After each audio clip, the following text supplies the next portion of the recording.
Good evening. आप जो भी लोग अटेंड कर रहे हैं इधर देखिए। अब अभी इस क्लास में हम डिस्कशन लेंगे एचसीवी जो concepts of physics part first है, पेज नंबर 112 और 113 पे सर्कुलर मोशन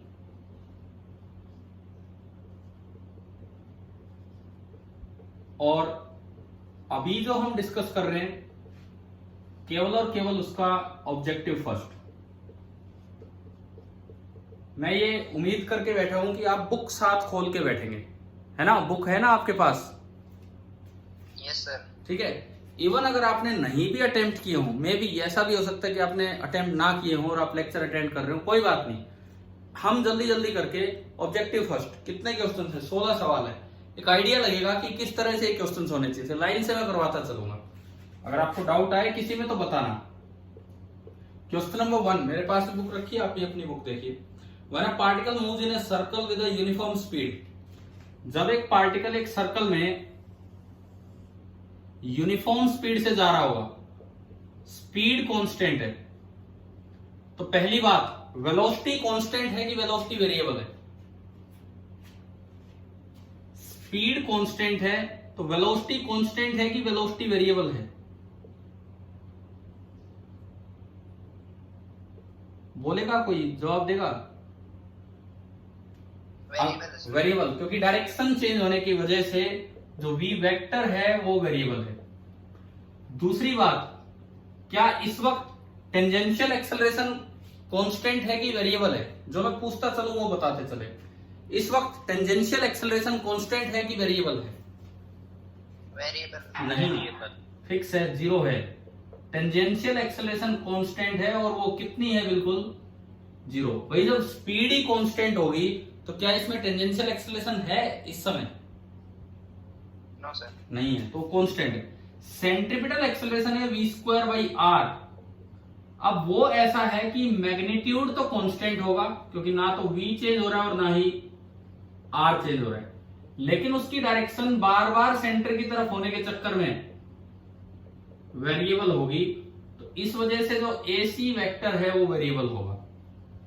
इस वजह से जो AC वेक्टर है बार बार ये सेंटर की तरफ होने के चक्कर में कभी इधर AC की डायरेक्शन बदल गई है, और जो नेट एक्सेलरेशन है वो AC ही है, तो वो भी आपका वेरिएबल हो गया। तो इसका मतलब चाहे यूनिफॉर्म सर्कुलर मोशन ही क्यों ना हो, उसमें भी वेलोसिटी भी वेरिएबल होती है और एक्सेलरेशन भी वेरिएबल होती है। क्या फर्स्ट पॉइंट क्लियर आ गया? फर्स्ट क्वेश्चन आ गया आप सभी को समझ में? ठीक है। अब आप बुक खोल रखी है, मुझे ये बताओ, आप सामने बैठे हो, बुक खोल रखी है? जो भी 1-2 बच्चे हैं अभी। Yes sir. तो फर्स्ट का, अब आप पीछे आंसर मत देखना, अब बस अपनी एक की यहीं से बनाते चलो। फर्स्ट का आंसर बताओ क्या है? इनके 4 ऑप्शंस पढ़ के।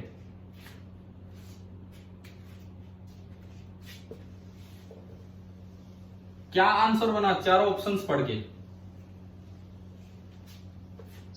D option. डी ऑप्शन, कि उसमें वेलोसिटी भी वेरिएबल है और उसमें एक्सेलरेशन भी वेरिएबल है। और आपको जब ये बुक अटेम्प्ट करनी चाहिए, कभी भी ऐसे नहीं करना चाहिए कि आप देखते चलो और बस आंसर पीछे, क्योंकि वो सही तरीका नहीं है। उसमें एक करोगे, अगले 2 के आंसर दिखेंगे।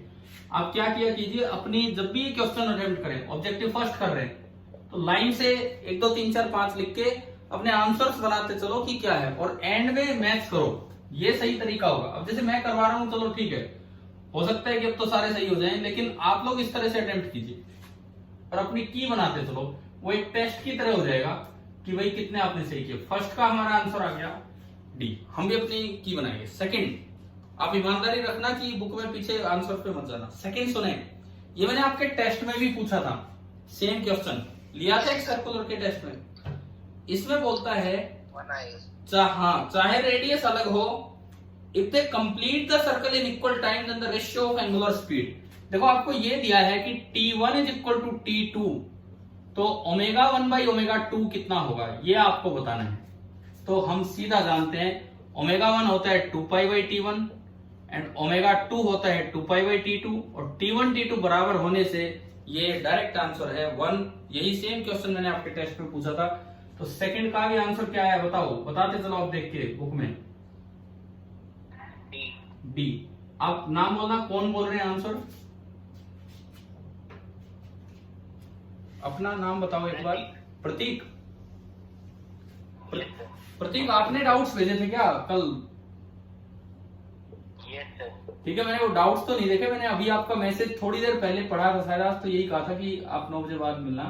कोई बात नहीं, मैं लाइन से सारे बता रहा हूँ, देखते चलो। Third, car moves at a constant speed on a road. अब देखो, मैंने जब आपको क्लास में पढ़ाया तो मैंने कॉन्वेक्स और कॉनकेव और फ्लैट को कंपेयर करवाया था। इन्होंने क्या किया, मैंने क्या किया था, मैंने ओवरब्रिज और अंडरपास को, अंडरब्रिज को कंपेयर किया था। याद है, ध्यान है, हमने ओवरब्रिज और अंडरपास को कंपेयर किया था कि नॉर्मल कहां कितना होगा। ध्यान है कि नहीं, है ना? तो अभी इस क्लास, ये जो क्वेश्चन है इसमें दोनों ओवरब्रिज हैं, लेकिन ये थोड़ा ज्यादा कर्व्ड ओवरब्रिज है जो डायग्राम दिया गया है उसके अकॉर्डिंग, और दूसरे वाला जो है, दूसरे वाला वो थोड़ा सा फ्लैट ओवरब्रिज है। क्या दोनों में डिफरेंस आ गया समझ में? आपकी बुक में ए पे ओवरब्रिज ऐसा है और बी पे ओवरब्रिज ऐसा है, गाड़ी इसके ऊपर चल के जा रही है। Yes. तो पूछा है कि नॉर्मल रिएक्शन ए पे और बी पे कहां ज्यादा कम होगा। देखो, सबसे पहली बात, यहां कर्वेचर ज्यादा है, मुड़ाव ज्यादा है, तो रेडियस ऑफ कर्वेचर कम होगा। यहां कर्वेचर कम है, मुड़ाव कम है, तो रेडियस ऑफ कर्वेचर क्या होगा? ज्यादा होगा। ठीक है ना? अब देखिए, R A this is less than R B, ये तो हमारी समझ में आ गया।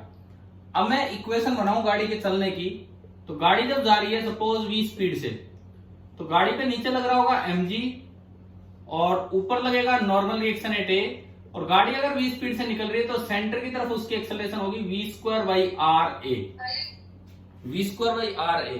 तो क्या इक्वेशन बनी, क्या इक्वेशन बनी? Net force towards the centre mg minus N A is equal to m into V square by R A, और यहां से अगर आप एन एट ए निकालते हो तो एन एट ए आ गया mg minus M V square upon R A, equation number 1। ठीक है?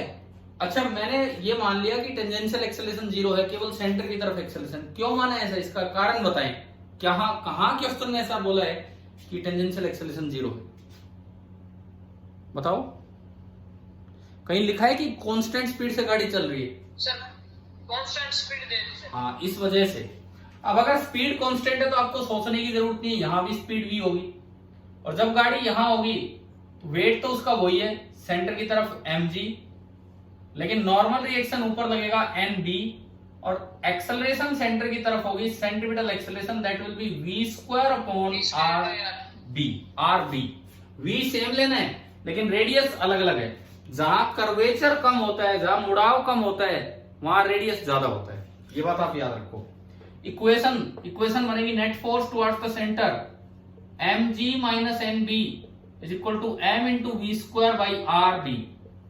यहां से अगर आप देखते हैं तो nb कितना आ गया, mg minus m into V square by R B, equation number 2। आपको फर्स्ट और सेकंड को कंपेयर करना है। बताओ, इधर से देखो, आर ए छोटा है, अगर आर ए छोटा है तो M V square by R A बड़ा हो गया। अगर आर ए छोटा है तो M V square by R A बड़ा हो गया अपने आप। Yes, sir. ठीक है? तो अगर बड़ी चीज घटेगी, बड़ी चीज घटा दी तो ये कम हो गया, यानी कि एन ए जो है वो कम है किससे? एन बी से। आया कि नहीं आया समझ में? कैसे करना था? ठीक है? ऑप्शन कौन सा ऑप्शन आ गया आप बताते चलो। कौन सा आया थर्ड में? सी। लास्ट में अपने एक बार ये जरूर देखना, कभी हो सके हमने कोई गलती कर दी हो कहीं, तो ये जरूर लास्ट में चेक करना। क्वेश्चन नंबर 3 आपको समझ में आ गया होगा। देखो, एक एचसीबी बुक करने से, जैसे छोटी छोटी एक्सरसाइज करने से एक अच्छी प्रैक्टिस हो जाती है क्वेश्चंस की। मैं यही कह रहा हूं, अगर आपने नहीं भी अटेम्प्ट किए तो भी ये क्लास अटेंड कीजिए, इससे समझ में आए। क्वेश्चन नंबर 4 देखो, 4 एक अच्छा सवाल है। आप ये बताओ, पहले मुझे बताओ, जो सेंट्रीफ्यूगल फोर्स होता है, क्या किसी भी रोटेटिंग पार्टिकल पे सेंट्रीफ्यूगल फोर्स लगता है या जब रोटेटिंग फ्रेम हो तब लगता है? Rotating frame. हाँ, केवल जब फ्रेम रोटेशन में हो तब लगेगा। अगर इनर्शियल ऑब्जर्वर है तो क्या सूडो फोर्स लगेगा? बताएं। नहीं, इसी बात पे बेस्ड आपका क्वेश्चन नंबर 4 है। तो चौथा सवाल हम पढ़ते हैं। Particle of mass m is observe from an inertial frame of reference. लो भाई काम ही खत्म। Observe from an inertial frame of reference. अगर इनर्शियल फ्रेम से आप ऑब्जर्व कर रहे हो तो वो कैसे घूम रहा हो, स्यूडो फोर्स कितना होगा? 0। तो इन्होंने लास्ट में बोला है सेंट्रीफ्यूगल फोर्स बताओ, तो आंसर आ गया 0। बताओ कौन सा ऑप्शन? D option. डी। अब एक और बात क्लियर होनी चाहिए आपको, सेंट्रीफ्यूगल फोर्स तो कभी लगता ही नहीं है। ये मैंने बोला ना, आपको बताया ना ये चीज, सेंट्रीफ्यूगल फोर्स तो कभी लगता ही नहीं है। वो तो केवल न्यूटन्स लॉ सही करने के लिए जबरदस्ती एज्यूम करना पड़ता है। चलिए ये आपका हो गया 4th क्वेश्चन। 5वां सवाल भी एक बहुत अच्छा सवाल दिया है। 5वें सवाल में एक थोड़ी सी कमी है कि उन्होंने एक रेडियस ना देके और आंसर में यूज कर लिया। सुनिए क्या कहता है। Particle of mass m rotates with a uniform angular speed omega. मान लो this is the axis of rotation. Suppose this is the axis of rotation and a particle is revolving. This is the particle of mass m. ये omega angular velocity से घूम रहा है, ठीक है। अब बोला है इन्होंने it is viewed from a frame rotating about the Z axis with a uniform angular speed omega. अब मान लो जो ऑब्जर्वर है, सपोज कीजिए वो भी इसी सर्कल में घूम रहे हैं, या यूं कहें इसके ऊपर ही बैठा दिया ऑब्जर्वर, तो बताओ रोटेटिंग हो गया कि नहीं? ऊपर तो नहीं बैठा सकते, सॉरी स्पीड अलग है। इसी राउंड में एक ऑब्जर्वर और घूम रहा है इसके साथ साथ, लेकिन जो ऑब्जर्वर की एंगुलर स्पीड है वो कितनी दी है? कितनी दी एक सवाल में? Sir omega naught. Omega naught. Observer की एंगुलर स्पीड है ओमेगा नॉट और पार्टिकल की है ओमेगा। मान लो ऑब्जर्व, अब एक चीज मिसिंग है क्वेश्चन में जो हमें लिखना चाहिए, द रेडियस, जो सर्कल का जो रेडियस है ऑब्जर्वर का भी और पार्टिकल का भी, दोनों का ए है, क्योंकि बिना रेडियस जाने हम आंसर दे नहीं सकते। मान लो दोनों का रेडियस ए है, तो सबसे पहली बात मुझे बताओ पार्टिकल की सेंट्रीपिटल एक्सेलरेशन कितनी है? सेंट्रीपिटल एक्सेलरेशन ऑफ पार्टिकल, इसका जवाब दीजिए। सेंट्रीपिटल एक्सेलरेशन ऑफ पार्टिकल कितना? दोबारा बोलना। Omega square. ओमेगा स्क्वायर ए हमने माना है इसके ऑप्शंस के अकॉर्डिंग। लेकिन अगर मैं पूछूं centrifugal force on particle, centrifugal force on the particle, वो ऑब्जर्वर पे डिपेंड करेगा। पहली बात, क्या ऑब्जर्वर इनर्शियल है कि नॉन इनर्शियल है? Sir non inertial. हाँ नॉन इनर्शियल। एक रोटेटिंग ऑब्जर्वर आ गया तो सेंट्रीफ्यूगल फोर्स लगेगा। मैं आपको एक चीज याद दिलाऊं, कल हमने कोरियोलिस फोर्स का जिक्र किया था। कोरियोलिस फोर्स, अगर रोटेटिंग ऑब्जर्वर के लिए पार्टिकल रेस्ट पे हो तो सेंट्रीफ्यूगल फोर्स ही सफिशिएंट स्यूडो फोर्स है। अगर रोटेटिंग ऑब्जर्वर के लिए भी पार्टिकल मोशन में हो तो सेंट्रीफ्यूगल के अलावा एक और फोर्स लगता है, कौन सा? Pseudo force. कौन सा? कोरियोलिस। लेकिन इन्होंने इस सवाल में तो पूछा ही सेंट्रीफ्यूगल है, तो हमें कोरियोलिस पे जाने की जरूरत नहीं है। देखो क्या इसके लिए रेस्ट पे है? क्या इस ऑब्जर्वर के लिए रेस्ट पे है? क्या दोनों सेम ओमेगा से घूम रहे हैं? अलग अलग है ना। तो लेकिन यहाँ पे कोरियोलिस भी आता, लेकिन हमें वो टेंशन नहीं लेनी, हमें तो सेंट्रीफ्यूगल फोर्स बताना है। तो सेंट्रीफ्यूगल फोर्स होता है, स्यूडो फोर्स का क्या फॉर्मूला होता है? मास तो पार्टिकल का लेना है, मास ऑफ पार्टिकल, और एक्सेलरेशन किसकी लेनी है? एक्सेलरेशन किसकी लेनी है? ऑब्जर्वर की, है ना भाई। पार्टिकल का मास, ये पार्टिकल है, पार्टिकल का मास कितना है? m। ऑब्जर्वर की एक्सेलरेशन बताओ, ओमेगा स्क्वायर ए है कि ओमेगा नॉट स्क्वायर ए है? ऑब्जर्वर की एक्सेलरेशन ओमेगा स्क्वायर ए है या ओमेगा नॉट स्क्वायर ए है? ऑब्जर्वर की खुद की एक्सेलरेशन बताओगे मुझे। ऑब्जर्वर जब ओमेगा नॉट स्पीड से घूम रहा है, एंगुलर स्पीड से, तो उसकी खुद की सेंट्रीपिटल एक्सेलरेशन कितनी है ऑब्जर्वर की? ऑब्जर्वर की जो सेंट्रीपिटल एक्सेलरेशन है that is omega naught square A. जिस तरह आपने सेंट्रीपिटल एक्सेलरेशन ऑफ पार्टिकल लिखा ओमेगा स्क्वायर ए, उसी तरह से सेंट्रीपिटल एक्सेलरेशन ऑफ ऑब्जर्वर जो होगा, सेंट्रीपिटल एक्सेलरेशन ऑफ ऑब्जर्वर जो होगा that will be omega naught square A. तो अगर आप उसके अकॉर्डिंग देखें तो जो स्यूडो फोर्स लगेगा वो होगा m into omega naught square A. तो एक बात का हमें ये ध्यान रखना है, कभी भी ऐसा मत कर देना कि एक पार्टिकल ओमेगा स्पीड से आर रेडियस में घूम रहा है तो उस पर बोल दो कि सेंट्रीफ्यूगल फोर्स तो एम ओमेगा स्क्वायर आर ना।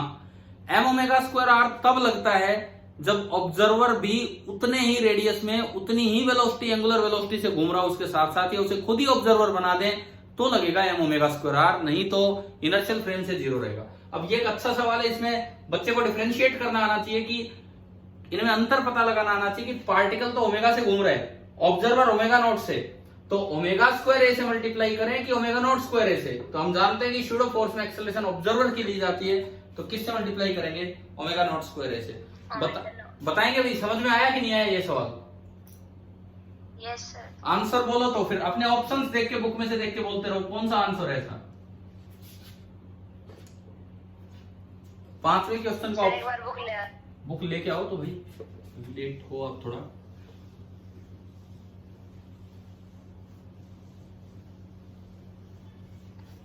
ऑप्शन आएगा सही। बी है, अपनी बुक में देख के बोलते चलना। चलिए 5th का मान लिया हमने, बी हो गया। हम चलते हैं सवाल नंबर 6 पे। देखो चौथे और 5वें इन दोनों सवालों ने हमें क्या सिखाया, अगर मैं आपको बताऊं, इन दोनों सवालों ने एक ही बात सिखाई कि सेंट्रीफ्यूगल फोर्स कैसे देखना है। ये दोनों सवाल हमें ये सिखा रहे हैं कि सेंट्रीफ्यूगल फोर्स केवल रोटेट कर रहा हो पार्टिकल इस वजह से नहीं लगता है। अगर इनर्शियल फ्रेम से आप उसे ऑब्जर्व करें तो सेंट्रीफ्यूगल फोर्स जीरो होगा, और अगर इनर्शियल में भी अलग ओमेगा से घूम रहे हैं तो ऑब्जर्वर का ओमेगा लिया जाएगा सेंट्रीफ्यूगल फोर्स लिखने के लिए। क्लियर है ना, ये चीज क्लियर होगी होगी ये वाला सवाल। अब हम आते हैं क्वेश्चन नंबर 6 पे। 6 पे आते हैं। Particle is kept fixed on A turn table rotating uniformly. एक टर्न टेबल है जो यूनिफॉर्मली रोटेट कर रही है, घूमे जा रही है, ओमेगा कांस्टेंट है। As seen from the ground the particle goes in a circle, its speed is 20 centimetre per second and its acceleration is 20 centimetre per second square.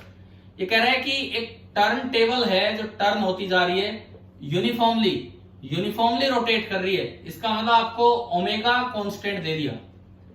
Uniformly rotate करने का मतलब है कि आपको ओमेगा ना कांस्टेंट दे दिया है। तो अब ये कहता है कि इस पे कोई पार्टिकल रखा है और ग्राउंड से उसे देख रहे हैं, मतलब इनर्शियल फ्रेम से, तो उस पार्टिकल की स्पीड और एक्सेलरेशन दे दी। एक रखा है मतलब वो भी एक यूनिफॉर्म सर्कल में चक्कर काट रहा होगा, पार्टिकल भी एक यूनिफॉर्म सर्कल में चक्कर काट रहा होगा, मतलब उसका भी ओमेगा कांस्टेंट है। अगर ओमेगा कांस्टेंट है तो पार्टिकल में केवल एक ही एक्सेलरेशन होगी जिसको हम क्या नाम देते हैं? Centripetal acceleration. और उसकी वेलोसिटी क्या होती है? Omega into are. इन दोनों की वैल्यू दी गई है, बताएंगे मुझे क्या क्या दी है? वेलोसिटी कितनी दी है? 20 सेंटीमीटर पर सेकंड। और एक्सेलरेशन कितनी दी है? 20 सेंटीमीटर पर सेकंड स्क्वायर। ये दिया है आपको। आपको बताना है अब अगर आपने ओमेगा तो कांस्टेंट है, रेडियस अगर आधा कर दिया तो नई वैल्यू स्पीड और एक्सेलरेशन की कितनी हो? कितना आसान सवाल है, देखो इधर से कितना आसान सवाल है। ओमेगा कांस्टेंट है, ओमेगा यूनिफॉर्मली रोटेट कर रही है, ओमेगा कांस्टेंट है, आर आधा करते ही एक्सेलरेशन और वेलोसिटी दोनों ही क्या हो जाएंगी? हाफ हो जाएंगी। तो जो न्यू एक्सेलरेशन होगा that will B 10 centimetre per second square, and जो न्यू वेलोसिटी होगी that will B 10 centimetre per second, क्योंकि ओमेगा जो है वो कांस्टेंट है। क्या आ गया कि नहीं आया समझ में? ठीक है, आ गया। 6 का आंसर बोलो फटाफट, कौन सा बना? सर ए। चलिए 7 देखें, क्वेश्चन नंबर 7। पानी की भरी हुई बाल्टी, एक बाल्टी में पानी भरा हुआ है, वो हम देखते हैं। 7वां सवाल, क्वेश्चन नंबर 7 कहता है water in a bucket is rolled in a vertical circle with the spring attached to it. भाई कोई तगड़े मजे ले रहा है, पानी की बाल्टी भर के और रस्सी बांध के और उस बाल्टी को घुमाया जा रहा है वर्टिकल सर्कल में, यूं घुमा रहा है। अब ये बोलता है the water does not fall down even when the bucket is inverted at the top of its path. जब ये बाल्टी यूं हो गई है, जब ये बाल्टी यूं हो गई है इधर से जाते समय, उस वक्त भी पानी नीचे नहीं गिर रहा है। इसका मतलब उस वक्त भी पानी का बेस के साथ कांटेक्ट है, उस वक्त भी पानी नीचे नहीं गिर रहा है। इसका मतलब उस वक्त भी पानी का बेस के साथ कांटेक्ट है। अगर अलग हो जाता वहां से पानी तो फिर तो नीचे आ ही जाता। सवाल आ रहा है समझ में? क्या बताया यहां तक? ठीक है। तो ये कहता है कि वी कंक्लूड दैट तो इससे हम क्या अंदाजा लगाएं, दैट इन दिस पोजीशन, कि इस समय, अच्छा अब सुनो, मान लो इस समय इसकी स्पीड है v और इस समय इस सर्कल का जो रेडियस है वो r है और इसका मास है m।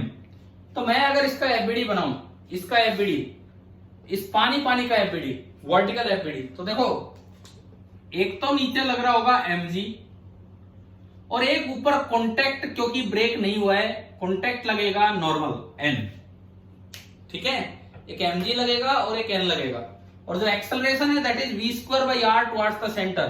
तो अगर मैं न्यूटन्स लॉ लगाऊं तो क्या इक्वेशन बनी, mg plus n is equal to mv square by r। पहले तो आप ये बताएं कि आपको ये इक्वेशन बनानी आ गई न्यूटन्स लॉ की, ठीक है। इसके बाद देखो यहां से n आ गया mv square by r minus mg, ये पानी की इक्वेशन बनी, केवल पानी जो ब्लू कलर का दिखाया मैंने वो। अब देखो अगर कॉन्टेक्ट ब्रेक नहीं हुआ, फॉर कॉन्टेक्ट, अगर कॉन्टेक्ट है तो n should be greater than और इक्वल टू 0, बिकॉज अगर कॉन्टेक्ट है और कंप्रेशन भी है तो n नॉन जीरो होगा, पॉजिटिव होगा, और अगर केवल कॉन्टेक्ट है कंप्रेशन नहीं है तो n जीरो होगा, और जब कॉन्टेक्ट ब्रेक ही हो जाता है तो n नेगेटिव हो जाता है। ये चीजें तो हमने शायद न्यूटन्स लॉ में पढ़ी होंगी, इस तरह की बातें, है ना। Yes. तो आप n को ग्रेटर देन और इक्वल टू 0 कर दो, means mv square by r minus mg should be greater than और इक्वल टू 0, और you can say mv square by r should be greater than और इक्वल टू mg, और mg is less then और equal to, छोटा होगा या बराबर होगा। तो भाई ऑप्शन ढूंढो, एक अच्छा सवाल है ये भी, ऑप्शन ढूंढो ऐसा कौन सा है कि mg या तो छोटा होगा या बराबर होगा, बड़ा नहीं होगा mv स्क्वायर बाई r से। mg is not greater than mv square upon r. Option C. Option C, तो 7th का आ गया सी। ये भी एक अच्छा सवाल था, देखो कॉन्टेक्ट और कंप्रेशन वाली बात को इन्होंने यूज करवा दिया इस चीज में। आप अपने ना, जैसे ये क्वेश्चन दिमाग में बैठ जाने चाहिए जो आप करते हो ना, जो मैं डिस्कस करवा रहा हूं आपने किए हैं। अब जैसे मैंने कहा चौथा और पांचवा डायरेक्ट आपको सेंट्रीफ्यूगल फोर्स दे रहा है, ये वाला सवाल डायरेक्ट आपको कॉन्टेक्ट प्लस कंप्रेशन की बात बता रहा है कि कैसे यूज करते हैं। तो ये बिल्कुल दिमाग में फिट हो जाने चाहिए कि भाई क्या सवाल आप कर रहे हैं, ठीक है, ताकि कॉन्सेप्ट बैठा रहे दिमाग में। क्वेश्चन नंबर 8, 8वां सवाल देखते हैं। ये तो आसान सा सवाल है, जब कोई चीज सर्कल में घूमती है तो वेलोसिटी की डायरेक्शन क्या होती है बताओ, सेंट्रीपिटल या टेंजेंशियल? टेंजेंशियल। जब भी कोई चीज सर्कल में घूमेगी तो जो वेलोसिटी की डायरेक्शन होगी वो टेंजेंशियल होगी। मान लो पत्थर को आप रस्सी से बांध के घुमा रहे हैं, 9th क्लास की एनसीईआरटी में भी एक्टिविटी है, 9th क्लास की एनसीईआरटी में आप पत्थर को रस्सी से बांध के घुमा रहे हैं, एकदम से आप रस्सी छोड़ देते हैं, टेंशन खत्म, टेंशन खत्म होते ही फोर्स खत्म, तो पार्टिकल अपनी वेलोसिटी की डायरेक्शन में जाता है, तो वो किधर निकल जाता है, टेंजेंशियली। क्या कभी देखी है एक्टिविटी 9th में, बुक में डायग्राम है ये इस तरह का, है ना। तो इसका तो डायरेक्ट आंसर है कि अगर आपने लीव कर दिया उसे तो वो टेंजेंशियली निकल जाएगा। आपने देखो एक पार्टिकल पे दो चीजें हैं, एक डायरेक्शन में फोर्स लग रहा है और एक डायरेक्शन में उसकी वेलोसिटी है। आप अगर अचानक फोर्स 0 कर दो तो अपनी वेलोसिटी की डायरेक्शन में निकल जाता है। तो कौन सा आंसर आ गया 8 का बताओ? सी। चलिए आगे बढ़ते हैं। Question number 9, again rotating turn table, a coin placed on a rotating turn table just slip. Just slip का मतलब है कि इस वक्त कौन सा फ्रिक्शन लग रहा होगा भाई, एक कॉइन है, टेबल घूम रही है, वो भी उसके साथ साथ घूम रही है, तो जस्ट स्लिप का मतलब कौन सा फ्रिक्शन है इस समय? लिमिटिंग। कि भाई इसके बाद ये जस्ट स्लिप कर जाएगी। कब जस्ट स्लिप करती है? When it is at a distance of 4 centimetre from the centre. देखो ये टर्न टेबल है, ये इसका रोटेशन हो रहा है ओमेगा से, कॉइन को पास रखा वो स्लिप नहीं कर रही, दूर रखा स्लिप नहीं कर रही। लेकिन अगर आप 4 सेंटीमीटर तक पहुंचा देते हैं ना, तो जस्ट स्लिप का मतलब इस वक्त जो इस पे फ्रिक्शन लग रहा है सेंटर की तरफ, लिमिटिंग फ्रिक्शन लग रहा होगा। अगर आप इससे अंदर रखोगे तो स्टैटिक फ्रिक्शन लगेगा, और इससे भी बाहर रख दोगे तो स्लिप कर जाएगी और इतना सफिशिएंट फ्रिक्शन नहीं होगा। तो फिर कौन सा फ्रिक्शन लग रहा होगा? काइनेटिक। क्या ये बात आई समझ में यहां तक? ठीक है। अब ये कहता है if the angular velocity of the turn table is doubled, तो लिमिटिंग फ्रिक्शन किस डिस्टेंस पे जाके लग जाना। अगर मैं ओमेगा से टर्न करता हूं तो ये 4 सेंटीमीटर तक रुक सकती है, उसके बाद स्लिप कर जाती है। तो अगर मैं इसका इसी टेबल का ओमेगा डबल कर दूं तो आप इतनी दूर भी नहीं रख पाओगे, कुछ पास ही रखना पड़ेगा। तो नई डिस्टेंस आर कितनी होगी कि बस वहां लिमिटिंग फ्रिक्शन लगे। तो देखो आप पहले यहां से लिमिटिंग फ्रिक्शन की वैल्यू निकाल लो। लिमिटिंग फ्रिक्शन बराबर M omega square into R, और आर कितना है 4 सेंटीमीटर। समझ में आया कि नहीं आया? ठीक है। Yes, sir. और यहां नया लिमिटिंग फ्रिक्शन देखोगे तो m इंटू 2 ओमेगा का स्क्वायर और इंटू आर हमें नहीं पता।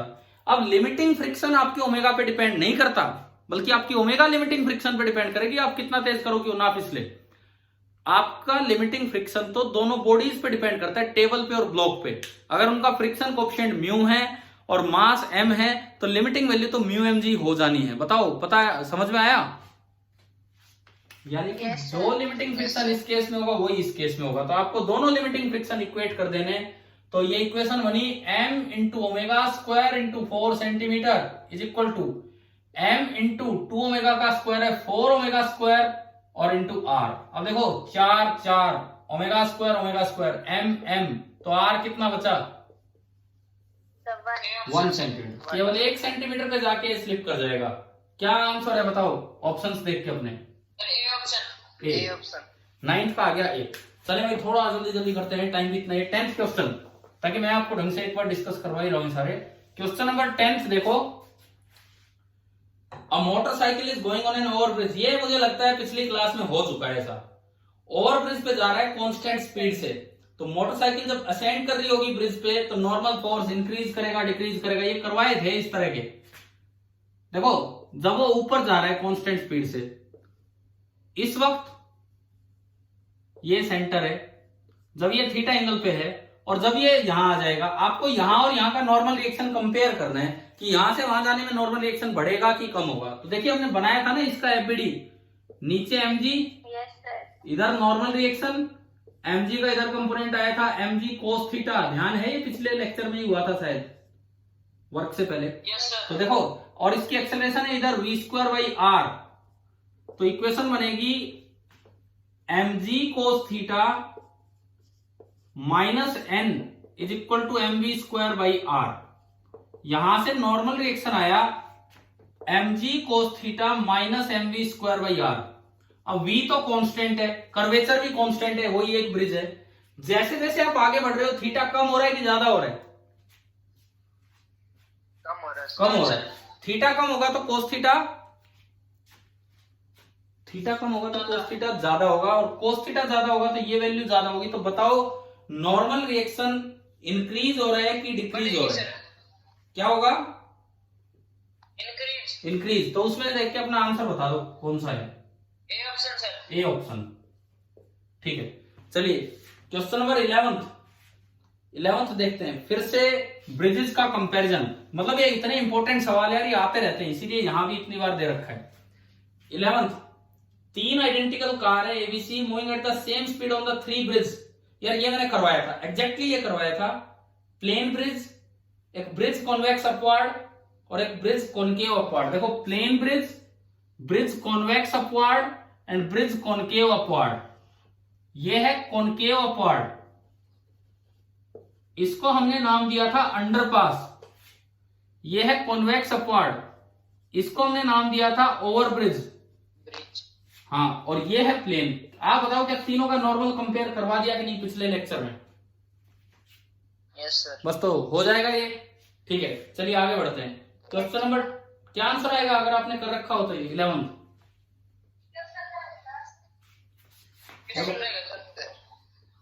क्या आंसर आएगा? इस केस में दोनों बराबर होंगे। C is maximum, sir. C. इस केस में mg ज्यादा होगा तो mg minus n is mv square, तो n थोड़ा कम हो जाएगा।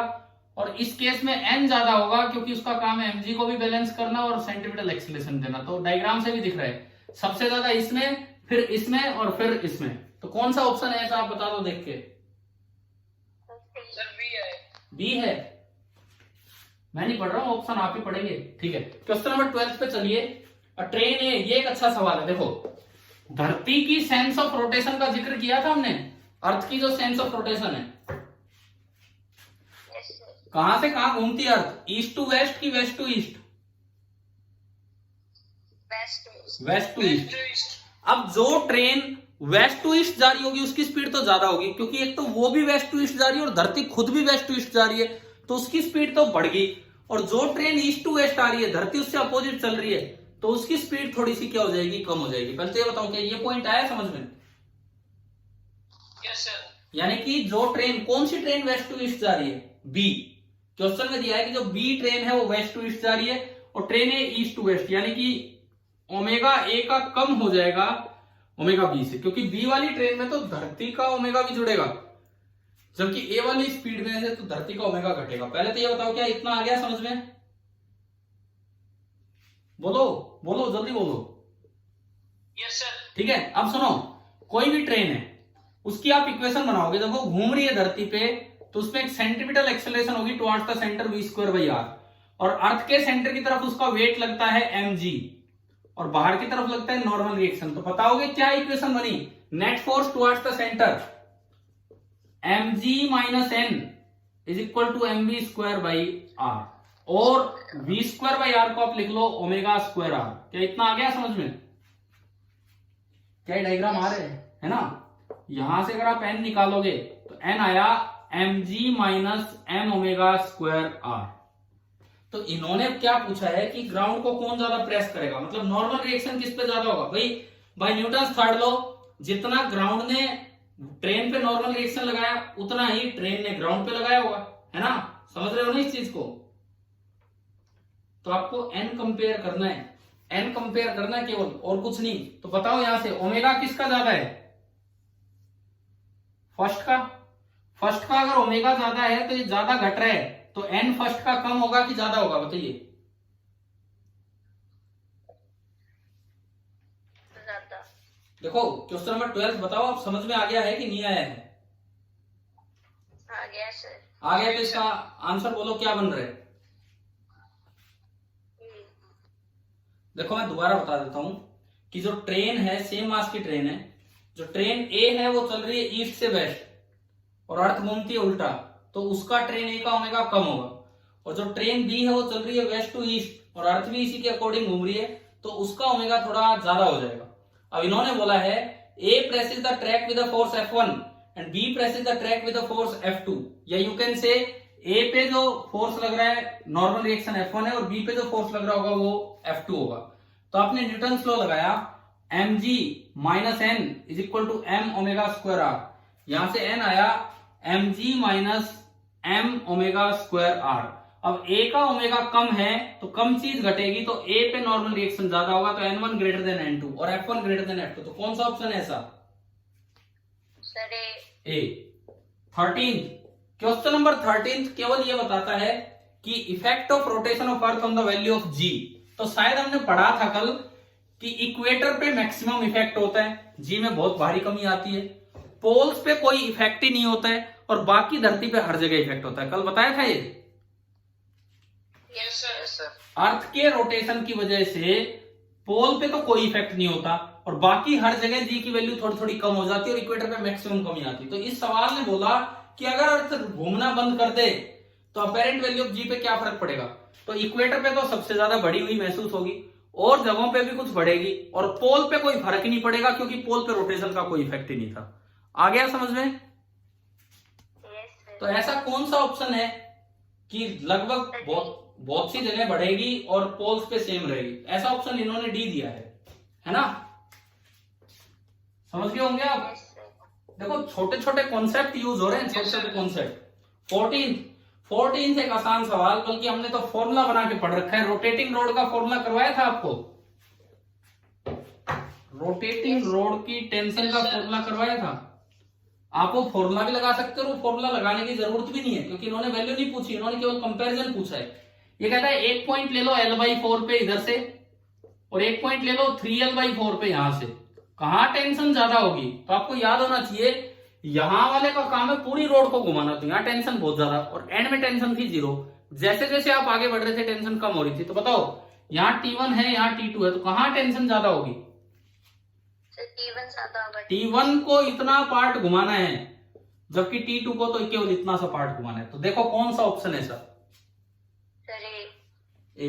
14 का आपका आंसर आया ए। 15 15वें सवाल पे हम आते हैं। Question number 15, a simple pendulum. अच्छा ठीक है, सुनो, एक पेंडुलम है, कैसा भी कुछ भी हो रहा था। एक चीज आप याद रखें, एक फ्रीली फॉलिंग बॉडी का अपेरेंट वेट हमेशा 0 होता है। एक चीज आप याद रखें, एक फ्रीली फॉलिंग बॉडी का अपेरेंट वेट हमेशा 0 होता है। ये मैंने उस समय बताया था जब वेइंग मशीन पढ़ाई थी। उस समय अगर लिफ्ट नीचे आती है तो नीचे एक्सेलरेट होती है तो वेट कम होता है, और बिल्कुल फ्री फॉल करने लग जाए तो वेट बिल्कुल ही 0 हो जाता है। बताया था ना ये, है ना। तो ये बिल्कुल उसी टाइप का क्वेश्चन है कि कहीं पे फ्री फॉल हो गया, अब चाहे वेलोसिटी कहीं भी हो, फ्रीली फॉलिंग बॉल की एक्सेलरेशन कितनी होती है हवा में। अगर देखो प्रोजेक्टाइल आप फेंकते हो ना, मैंने पत्थर फेंक दिया तो हवा में हर वक्त उसकी एक्सेलरेशन जी थी नीचे, याद है ना। ठीक है, तो इसकी एक्सेलरेशन नीचे है जी। अच्छा, अब अगर आप इसका एफबीडी बनाओगे तो नीचे लग रहा है एमजी, ऊपर टेंशन और एक्सेलरेशन नीचे है जी, तो क्या इक्वेशन बनेगी, mg minus T is equal to mass into acceleration. तो mg से mg कटा तो t कितना हो गया, 0। एक फ्रीली फॉलिंग बॉडी अगर किसी चीज के ऊपर रखी है तो नॉर्मल रिएक्शन 0, और किसी चीज से बंधी है तो टेंशन 0। क्या क्लियर हुई है ये वाला कॉन्सेप्ट? Yes sir. ठीक है, ये तब की बात कर रहे थे, वो उसने स्टंट लिया है, कार है, जीप है, जो भी है, ये बीच में एकदम से कूदी है कार, तब हवा में थी तब। और अब मैं आता हूं आखिरी सवाल पे, क्वेश्चन नंबर 16। क्वेश्चन नंबर 16 देखो, ये आपको करवा रखा है। मैंने इंटरमीडिएट पोजीशन पे भी टेंशन बताई, एक्सट्रीम पोजीशन पे भी बताई थी।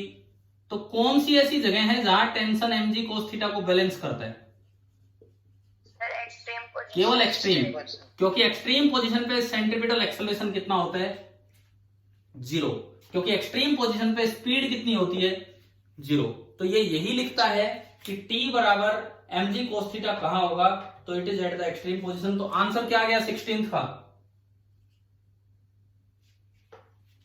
16th का, और 15th का आपका d है 0, और 16th का क्या है, c। चलो भाई ये बताओ, ऑब्जेक्टिव फर्स्ट समझ में आ गए, क्लियर हो गए? Yes sir. आप अपने आंसर एक बार मैच कर सकते हो जो भी ये निकाले, और मैं आपको एक तरीका बता रहा हूं, खुद अटेम्प्ट करो तो पहले 16 क्वेश्चन ऐसे अटेम्प्ट करने चाहिए, फिर आपको पता लगेगा कि आप कितने सही कर पाए। यूं नहीं कि बार बार पेज पलट पलट के आंसर देख रहे हैं, छोड़ दो उस चीज को, खुद को ही खुश करने वाला काम है वो तो। नहीं तो इस तरह करो तो आपके पेपर देने की आदत बनेगी। और दूसरी बात, अगर मैं रात 9 बजे इस तरह से 15-20 मिनट आधे घंटे की क्लास अगर डिस्कशन की लगाता हूं, लिमिटेड पार्ट होगा, अपना करके रखा करो। जितने भी बच्चे आते हैं